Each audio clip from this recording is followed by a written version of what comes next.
Hello fellow plant enthusiasts. So in today's video, I'm going to be repotting this orchid that I purchased from clearance at Lowe's. But before I do, I'm going to show you guys a few things. So I went ahead and bought different color cording, and this is a macrame project I made this morning after I released a weather balloon, because I do that on the side. And I actually went ahead and put some paper on the inside of these, so as I sell them, and I have them listed on Facebook Marketplace, so far no biters, but for some reason only 5 views. I'm not sure what I did wrong not to get the listing noticed. But anyway, as people buy these, they'll have a sheet of paper which shows them, I have QR codes so they can scan and go straight to them versus the URL. But I have my YouTube channel, the one you're on at the moment, a plant group I started on Facebook, a plant marketplace to sell plants locally in my area, and I'm in a meetup group, so I have that on here as well, and my original YouTube channel, which is a hodgepodge of various different things. And that's one reason why I started the plant channel, so as I upload plant videos, I can be more focused on that. So anyway, I used let's get this in there we go. So I thought I'd try this turquoisey colored one, or blue-green one. Reminds me of the original Bondi blue colored iMac, don't you think? They came out around November of 1998. No, I think it was released October 98, if I remember. Anyway, and then I wanted to show off this thing. So with my job, I have access to certain things like this, like woodwork, which is made in a woodworking class in the prisons. So this was actually made by a prisoner, and it's designed like a well, but really a planter. Now, the only thing about it is you can't really stick a pot in here. There's nowhere to fit it. And even if you had the live plant, the roof is going to be providing too much shade from the top. So this is more of a decorative thing for those people who like fake plants or something. So anyway, I thought I'd just show this thing off because it was kind of cool that it was made by someone in prison. And now I'm gonna get to the meat of the video. But before I do, please make sure you hit that subscribe button if you're not already subscribed, and I would greatly appreciate that. So anyway, I purchased this small orchid planter because one issue is, I'm like a lot of other people, I have trouble keeping orchids alive. And the unusual thing is, I can keep a Queen of the Night alive. I have a zigzag cactus that's happy. And they're all epiphytic, so why this one that's epiphytic, I can't? I'm not sure, but it doesn't stop me from trying my luck until I get it right. So, one of the reasons though why so many people can't keep them alive is because they keep them in the pots that they purchased them in. Now this, when it's flowering, they charge a lot because it's flowering and looks pretty. But also, if you notice, the pot that they put it in just has a drainage hole at the bottom. And the reality is, the roots, because orchids grow on trees, the roots need to breathe. So here, this will soak up water, and they sit in water, and then you end up with root rot easily. Now, a while back, I posted a video on one of my mom's Phalaenopsis orchids, which had root rot, and I revived it. She had 3 that were gifted to her over the years, and they were doing nice. Even one year they flowered. But then the other 2 died, and that one is still struggling to survive, but that one is the one that survived compared to the other 2, which is odd. The one that I repotted for her. But anyway, so you want to actually take this and out of that, and if you notice, it even has a root that grew a ring at the bottom, which is kind of nice. And I'm going to get rid of these flowers, and let's see, I don't really care for these.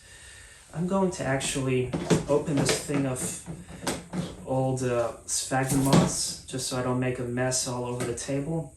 And I'm going to basically remove the holder since I don't have it flowering. I don't want that to look unsightly. So now that I have them gone, and I did get my pruners, but I have scissors, I'm going to just cut the flower spike, and this could use watering. I'm going to cut the flower spike because it's completely dry, so why leave it in there? Oh, and I have some flowers that fell in with the moss. I'll have to vacuum these up a little later. Do I have my... Nope, somewhere else. I have a little tiny like USB powered vacuum cleaner. They have bad reviews, but they actually work. It's kind of funny. They don't have the suction power you would imagine, yet they do suck a little. So anyway, before we pot this up, I want to show you guys something. These pots, they always seem to put 3 pieces of padding on here. But when you put it, if you're not angled right, you hear the difference if it hits the padding when I set it on the table versus doesn't. So I'm actually going to put 3 more pieces of padding so you're less likely to scuff up your table if you pick it up to water and set it back down. So this is a piece of craft foam that's self-adhesive, but I don't want to go ahead and punch a hole in this using a craft hole punch. And this is 3/8. I think it's just a little bit smaller than those, but it will still work. They come in different sizes. Now, if you want to buy these to punch through craft foam, don't buy the one they have at Hobby Lobby or the regular one that's white and the front is a little flattened online. That style will not cut through craft foam because they don't have a wide enough gap. You want the cheap, generic ones that are all in funky different colors. So even though I'm a guy and I'm stuck with a pink one, at least it works, you know? So I have my little thing here, and I already have some that I pre-drilled. So I have my stash. Did I just say drilled? Wow. Pre-punched, and I just dropped that in there. So I'm going to pull 3 out of them, and I have a collection of different rings and things in here. I put them all together for my macrame. Since I hand make these,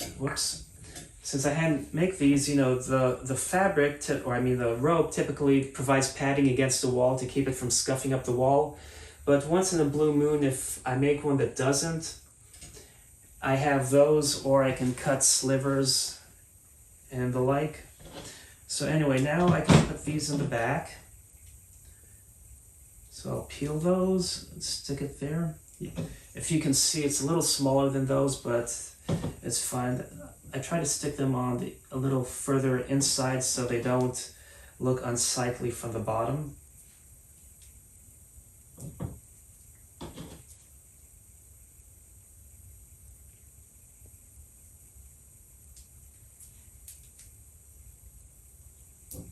So there we go. I have 3 original ones and 3 slightly smaller ones. I guess I could look for a slightly larger punch so I can just have extra sizes. So now that I have that going, I'm going to actually set this in here so I'm not making a mess. I'm going to put some sphagnum moss at the bottom. And I'm going through the sphagnum moss route versus the orchid bark route, but either way should work. But the thing I like about sphagnum moss, you know, in the tropics, these orchids will experience a lot more rain, so they get wet continuously and dry out continuously. In the home, people will typically water once a week or something. So the sphagnum moss does a better job of wicking up than the bark. So that's the reason why I'm doing this. Now, if you can water your orchids every day or two, and you do a good job soaking, by all means, use the bark if you want to. So that's the thing. That's one thing to consider when choosing the right media for your orchids. And it's on the other side of the house, but I do have a small Dendrobium kingianum in a clay pot. And I got that from Seagrove Orchids down in Seagrove, North Carolina. It was my first time visiting them. And the nice thing about the clay pot is it dries out, so you can just soak it up and it's still fine because it will evaporate, unlike these ceramic pots. Well, this is clay, but it has a glaze, and then they shield the water from evaporating, and they basically sell these just to look nice so that they can sell it, but they don't consider the life of the plant and how well it would live in that environment. You know, in the nurseries, they'll have them in these plastic ones, and then before they sell them, they stick them in those pots. So it drains with a huge drainage hole at the bottom, but they don't have holes on the side because they don't want the roots to come out there and then it won't fit in that pot. You know, they do what they can to sell them and not what they can to sell them and keep them alive. You know, it would be nicer if they sold them in a way that the plant would actually stay happy. So anyway, I have that in here. I am going to pack it up a little more with sphagnum moss because I'm sure there are some gaps in here. Whenever you pot, there are gaps until it settles, and you know, this will swell a little bit as it soaks up moss, but I want to make sure it's going to be well hydrated because people typically don't water these every single day. And, you know, it will dry out within a day or so, so you can water it every day and not have to worry about it sitting in sogginess continuously. So there we go. So I have this now. I feel like maybe it's a little too full at the tops, but I'll pack it down, move this to the other side, and then hold this, shake off any excess. And you see there are gaps here, but now what I can do is stick this under the faucet and drench it for a good while to make sure the sphagnum moss is soaked really well. And that's all you have to do. So being in a ceramic pot that's glazed, I can just drench it and not have to worry. I probably do need to remove this label at the bottom so it doesn't look unsightly as I water, but I hate how it doesn't come off cleanly. I guess I should have taken it off nice and cleanly before potting it. Oh, it is coming off, okay. Nope. Anyway, over time the label will flake off. But anyway, I have a nice orchid pot with an orchid in it, and I hope you enjoyed this video. Thanks for watching, and now it's time for me to go and water this.